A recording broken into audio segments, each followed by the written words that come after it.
तबाही गाजा में हो रही है। गाजा में इजराइल के बम फट रहे हैं। उत्तरी गाजा का कोई मोहल्ला, कोई गली बाकी नहीं बची जो इजराइल के धमाके से गूंजी ना हो। गाजा ने इतनी लाशें पहले भी देखी हैं, लेकिन इस बार तबाही का मंजर और ज्यादा खतरनाक नजर आ रहा है। पूरे गाजा में इस वक्त बारूद की बू आ रही है। यहां की आबो हवा में बारूद घुल चुका है। इजराइल का दावा है कि उसकी एयरफोर्स गाजा पर रोज 300 से ज्यादा स्ट्राइक कर रही है।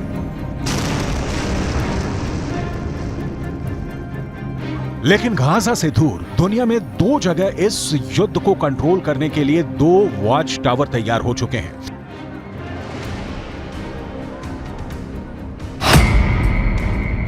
एक है भूमध्य सागर, जहां अमेरिका ने समुद्री बेड़े तैयार कर दिए हैं, और दूसरा है फारस की खाड़ी, जहां चीन ने अपने 6 जंगी जहाज तैनात कर दिए हैं। एक तरफ अमेरिका इजराइल को बचाने पहुंच गया है, तो दूसरी तरफ चीन की तैनाती बताती है कि उसने ईरान को सुरक्षित रखने के लिए अपनी मसल पावर दिखानी शुरू कर दी है। चीन की नौसेना अभी तक दक्षिण चीन सागर में अपनी ताकत दिखाती आई है, लेकिन इस बार फारस की खाड़ी में चीन के 6 जंगी जहाजों का पहुंचना बताता है कि गाजा और फिलिस्तीन का युद्ध अब दुनिया की सबसे बड़ी टक्कर में बदल सकता है। आप बिल्कुल ठीक समझे।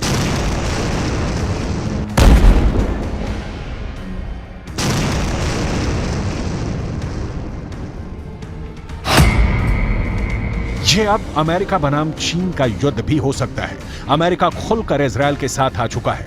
अब चीन ने ईरान के करीब अपने 6 जंगी जहाज पहुंचा दिए हैं, यानी कह सकते हैं कि चीन अब ईरान के साथ है। वैसे बड़ी खबर यह भी है कि रूस के विदेश मंत्री सर्गेई लावरोव ने ऐसे अहम वक्त पर ईरान का दौरा किया है। इसलिए पुतिन ने यह भी बता दिया है कि रूस इस वक्त पूरी तरह ईरान के साथ है। गाजा में इजराइल की बमबारी को देखते हुए ईरान बार बार वार्निंग दे रहा है। इस वक्त गाजा में जितनी भी इमारतें इजराइल की बमबारी में ढहती जा रही हैं, वहां मलबे से बच्चे और बूढ़ों की लाशें निकाली जा रही हैं। ऐसी हर तस्वीर को देखकर फिलिस्तीन का समर्थन करने वाले देशों का गुस्सा उबाल खा रहा है। गाजा में इस इमारत में रेफ्यूजी रहते थे। जब इजराइल का बम यहां गिरा तो लोग लाशें गिनते गिनते थक गए। अब यहां चारों तरफ मलबा ही मलबा है। अंदाजा लगाना मुश्किल है कि इस मलबे में कितनी लाशें दबी हुई हैं।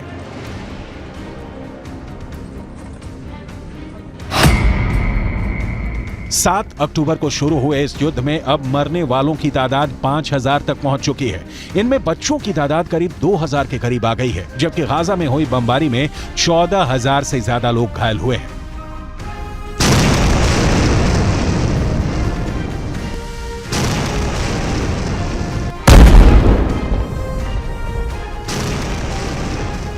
गाजा से आ रही तस्वीरों ने पूरी दुनिया को झकझोर कर रख दिया है। इस वक्त गाजा में दुनिया की सबसे बड़ी तबाही मची हुई है, और जैसे जैसे मरने वालों का आंकड़ा बढ़ता जा रहा है, पूरी दुनिया 2 खेमों में तेजी से बढ़ती जा रही है गाजा में तबाही को लेकर। इस बीच रिपोर्ट है कि जर्मनी के स्पेशल फोर्स की एक बड़ी टुकड़ी साइप्रस पहुंच चुकी है।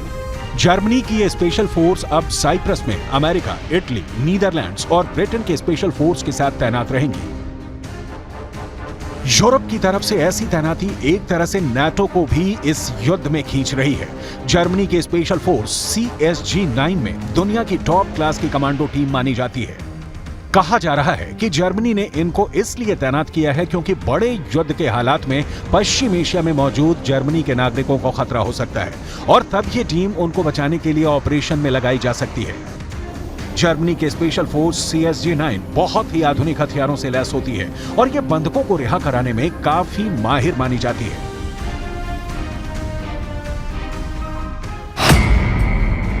देखा जाए तो एक तरफ इजराइल का साथ देने वाला अमेरिका और यूरोप है, तो दूसरी तरफ फिलिस्तीन के साथ ईरान के बाद रूस और चीन भी अब दूसरे गुट के रूप में उभरते नजर आ रहे हैं। चीन की नौसेना वहां पहुंच गई है, जहां तैनात रहकर अमेरिका ईरान को धमकाता है। अब चीन की तैनाती के बारे में जान लीजिए, क्योंकि इस पर अमेरिका की नजर पड़ चुकी है। चीन के ये 6 जंगी जहाज उसके 44वीं नेवल स्कॉट टास्क फोर्स के हिस्सा हैं।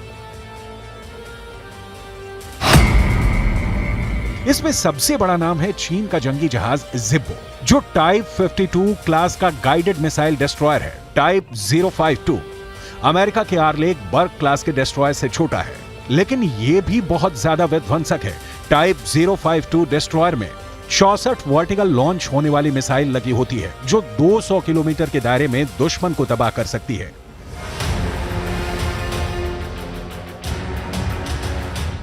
कुल मिलाकर यह चीन की तरफ से एक बड़ी स्टेटमेंट है जो उसने ईरान के पक्ष में दे दी है। चीन की यह टास्क फोर्स अमेरिका का कुछ खास नहीं बिगाड़ सकती, लेकिन इसका मौजूद होना ही एक बड़ा संदेश है। वहीं दूसरी तरफ भूमध्य सागर में अमेरिका ने बड़े ऑपरेशन के लिए 2-2 कैरियर तैनात किए हैं। ये ऑपरेशन ऐसे इलाकों में किए जाएंगे जहां से इजरायल के दुश्मनों को दूर रखा जा सके। इसलिए अमेरिका अपना जेराल्ड फोर्ड क्लास का कैरियर और आइजनहावर कैरियर को तैनात कर चुका है। अमेरिका ऐसे ही ऑपरेशन अफगानिस्तान और इराक में भी कर चुका है। ईरान को भी वो लगातार धमकी देता रहा है। इजरायल के लिए भी ये कैरियर बहुत बड़ा युद्ध छेड़ सकते हैं, उसे पूरी तरह कंट्रोल कर सकते हैं। अमेरिका का फोर्ड क्लास कैरियर और आइजनहावर कैरियर ये दुनिया के सबसे बड़े एयरक्राफ्ट कैरियर हैं। इसमें फोर्ड क्लास सबसे नया कैरियर है, इसे CVN-78 भी कहते हैं, और ये कैरियर 1 लाख टन का डिस्प्लेसमेंट पैदा करता है। भारत का एयरक्राफ्ट कैरियर INS विक्रांत इससे आधे से भी कम वजन का कहा जाएगा। ये एयरक्राफ्ट कैरियर न्यूक्लियर पावर से चलता है, यानी इसकी रेंज अनलिमिटेड है और ये दुनिया में कहीं भी आसानी से पहुंच सकता है। ये एयरक्राफ्ट कैरियर 56 किलोमीटर प्रति घंटे की रफ्तार से समंदर में चल सकता है और ये एक कैरियर की बहुत अच्छी रफ्तार कही जाएगी। अमेरिका की तरफ से तैनात हुए जेराल्ड फोर्ड और आइजनहावर, ये दोनों कैरियर स्ट्राइक ग्रुप किसी भी नौसेना को अकेले हरा सकते हैं। अमेरिका नहीं चाहता कि रूस की नौसेना इस इलाके में आए, जैसा कि सीरिया में युद्ध के दौरान हुआ था। यही वजह है कि ये दोनों कैरियर फुल एयर पावर के साथ यहां पहुंचे हैं।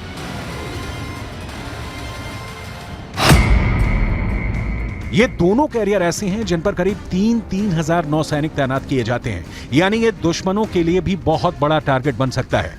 दोनों एयरक्राफ्ट कैरियर पर 90 विमान और हेलीकॉप्टर तैनात किए जा सकते हैं। इनमें 75 तो सिर्फ लड़ाकू विमान है। अभी इस एयरक्राफ्ट कैरियर पर सुपर हॉर्नेट विमान तैनात है। इस पर से F-35 स्टेल्थ फाइटर भी ऑपरेट कर सकते हैं और उनको पूरी तरह से तैनात करने की तैयारी की जा रही है। इजरायल को मल्टी फ्रंट पर बचाने के लिए अमेरिका पूरी तरह से तैयार है। इसके लिए अमेरिका ने अपना F-35 फाइटर जेट भी तैनात कर दिया है। अब सवाल है कि F-35 का क्या इस्तेमाल होगा, तो जवाब है उत्तरी इजरायल और लेबनान के बॉर्डर पर इस वक्त युद्ध शुरू हो चुका है। בצפון, ביממה האחרונה, חיסלנו, כולל בשעות האחרונות, עוד חוליות מחבלים, סך הכל 8 חוליות מחבלים ביממה האחרונה, שניסו לשגר טילי נ"ט ורקטות, כאשר 7 מתוכם הרגנו עוד לפני שהצליחו בכלל לשגר. מתחילת המלחמה חיסלנו למעלה מ-20 חוליות כאלה של ארגון חיזבאללה। हिजबुल्लाह ने इजरायल के कई पोस्ट को एंटी टैंक मिसाइल से उड़ाने का दावा किया है और इसका वीडियो भी जारी किया है। वहीं इजरायल का दावा है कि उसने हिजबुल्लाह के 14 लड़ाकों को मार दिया है, जबकि हिजबुल्लाह का कहना है कि उसके 24 लड़ाके अब तक मारे गए हैं। हिजबुल्लाह इस वक्त इजरायल को टक्कर देने वाला सबसे बड़ा मिलिशिया बन चुका है, जिसको ईरान की भी पूरी मदद मिलती है।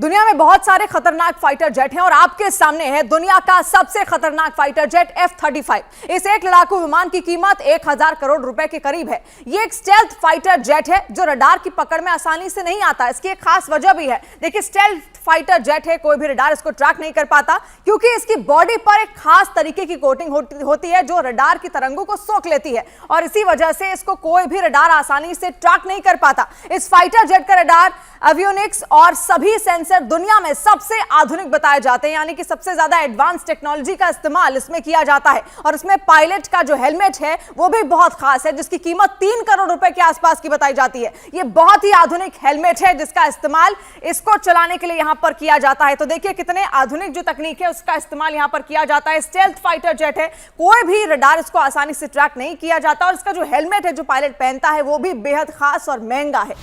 F-35 में मिसाइल को इसकी बॉडी के अंदर छुपाया जा सकता है। इसे इंटरनल बे कहते हैं, ताकि दुश्मन को रेडार सिग्नेचर नहीं मिले। अमेरिका चाहता है कि उसकी एयर पावर पूरी तरह से बिना किसी चैलेंज के ऑपरेट करे, फिर चाहे सामने कोई भी रडार क्यों ना हो। F-35 यही ताकत अमेरिका को देता है। दुश्मन के जहाज अगर आसमान में भी आ गए तो F-35 को पहले ही उनके आने की खबर मिल जाएगी।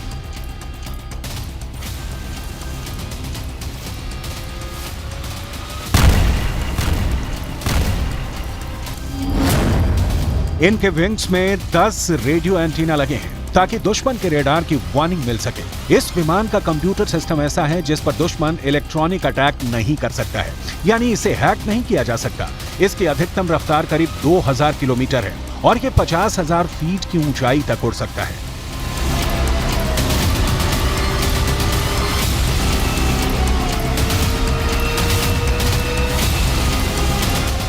अमेरिका ने इजरायल के आसपास यूरोप और बाकी अड्डों पर फाइटर जेट की तैनाती बढ़ाने का फैसला किया है ताकि इजरायल पर कोई हमला न कर सके। इजरायल की वायुसेना पहले से ही एक्टिव है और इस कोशिश के बाद इजरायल को अमेरिका से एक नई ताकत मिलेगी और इस युद्ध में इजरायल पुरजोर ताकत के साथ लड़ेगा। गाजा पर चढ़ाई के लिए इजरायल की फोर्स ने उसे चारों तरफ से घेरा हुआ है। गाजा के बाहर इजरायल के टैंक गोले बारूद के साथ खड़े हुए हैं। कमांड सेंटर से जैसा ऑर्डर आएगा ये उसके हिसाब से आगे बढ़ेंगे। लेकिन गाजा के अलावा बड़ा दबाव लेबनान बॉर्डर पर नजर आ रहा है।